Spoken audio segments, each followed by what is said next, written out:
We will now have the interactive question and answer session. Before we begin, I would like to highlight a few important points. The Q&A session will be for approximately 45 to 50 minutes. We want that maximum number of people should get a chance to ask their questions and share their thoughts. So I request that you limit yourself to one question only and keep the question brief and precise. In case we have more time later on, we can have a second round of questions. Please raise your hand if you would like to ask a question and my colleagues will pass you the mics. I also request that you introduce yourself before asking your question. With your permission, sir, we will now begin the question answer. Please. We'll begin with the front section here, please.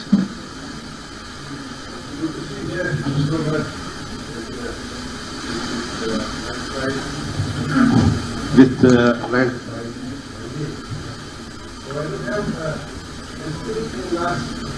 Please hold the mic. We have moved a long distance.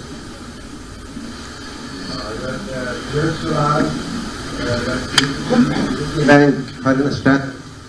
It has compromised 12% of profit. The government they are having has the lowest number of couples on sold right now. We were Sorry, can I request you to please keep the mic as close to your mouth as possible because I'm struggling to hear your question. That actually has been the phenomenon about the years. so these issues we don't. But basically, in last many years, we have passed through. There's been a long distance, long tunnel. So there are issues. I understand the nightmares of a honeymoon after you take over. I understand the issues that you have right now on your table. There are issues available. Many things have changed.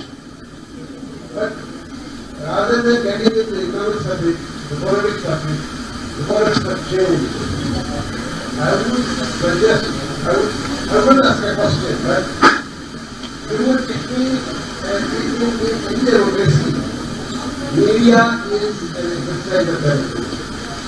So you essentially have more investment, require more investment answer the cancer.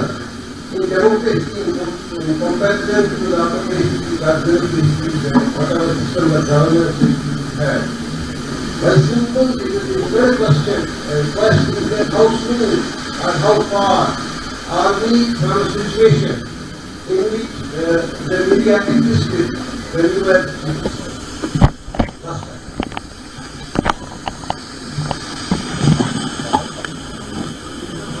Actually, that is a question easier for you to answer than for me to answer.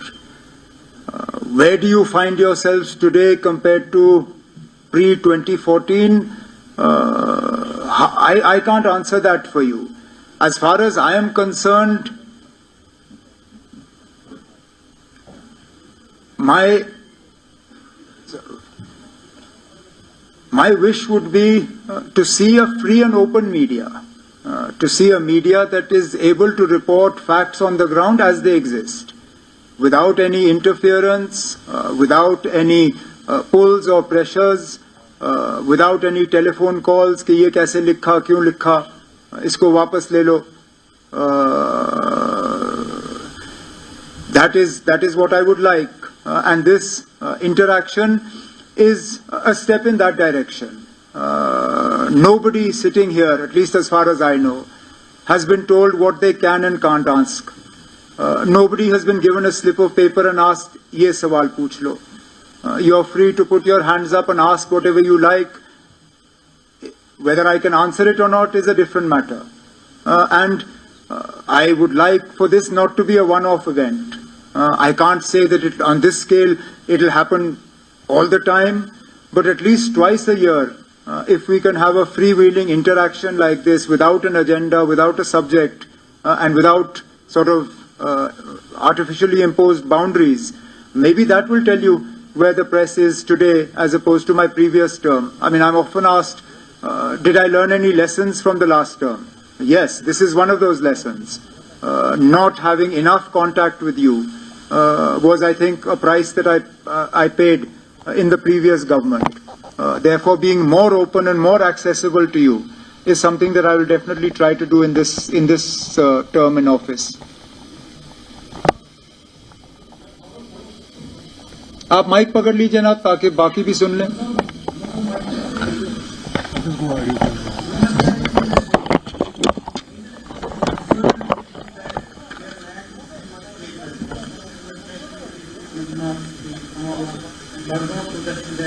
New railway line is being built, this project is under product line, agriculture, horticulture, and a ring road is being extended.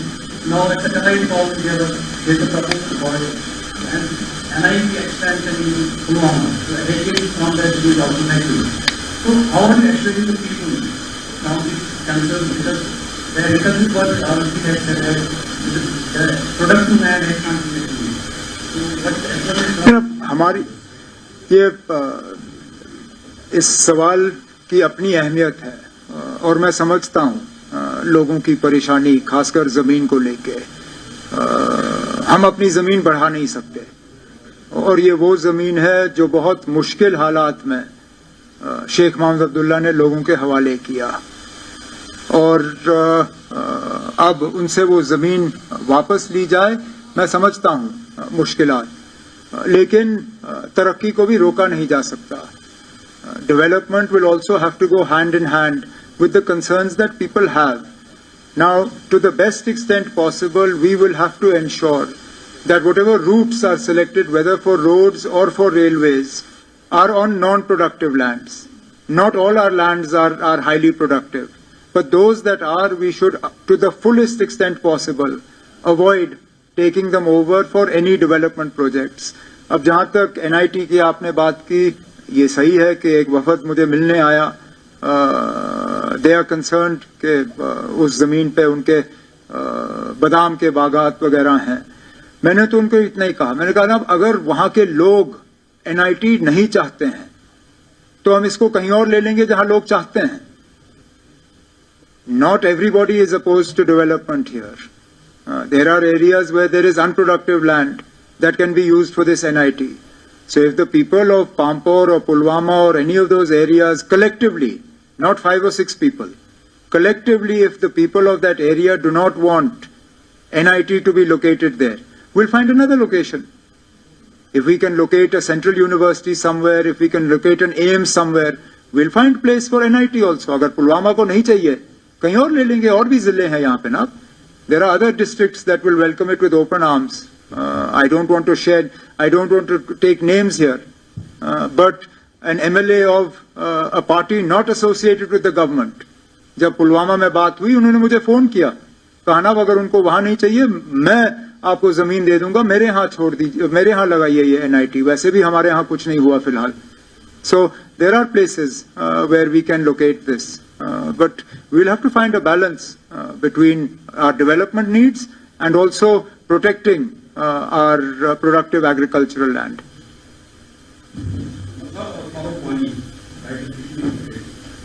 जैसे आपका MP रोहला साहब जो लड़कों के support में reservation के और वो अपोजिशन ने उनका सपोर्ट किया, तो उसके बारे में आपका क्या कहना है?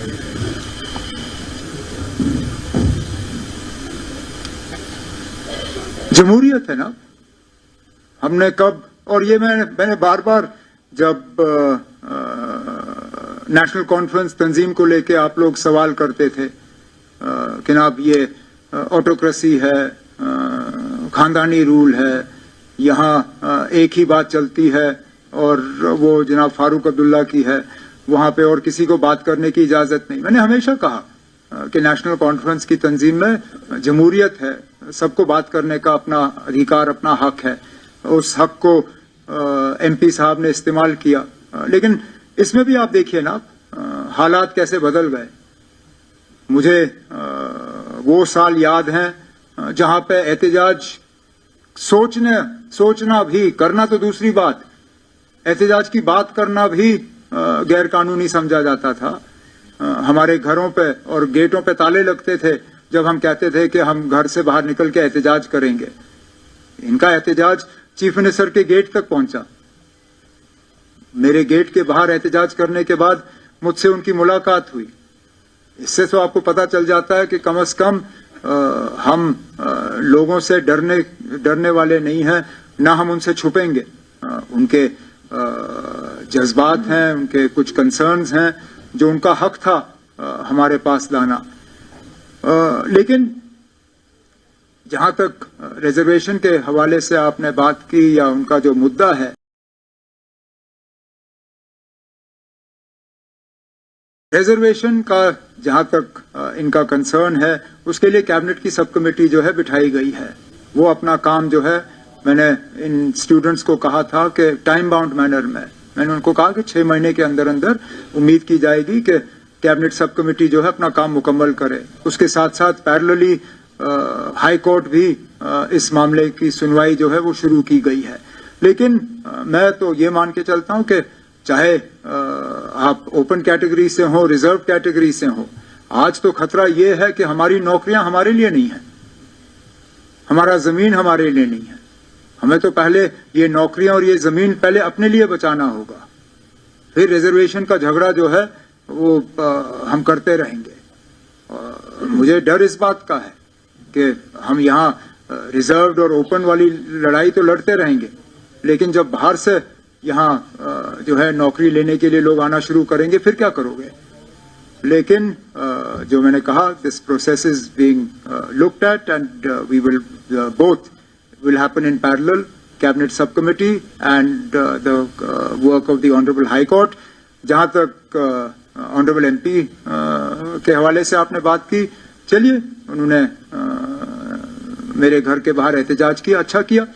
अब मैं उम्मीद करूंगा कि आने वाला जो पार्लियामेंट का सेशन लगेगा बजट का, वहां पे भी इसी तरह का एहतजाज किया जाए, बाकी पार्टियों को इसमें शामिल किया जाए, MPs को जोड़ दिया जाए और जम्मू कश्मीर की स्टेटहुड के लिए वहां पे एक अच्छा खासा एहतजाज जो है हमारे MP साहब लीड करें, बड़ी अच्छी बात होगी.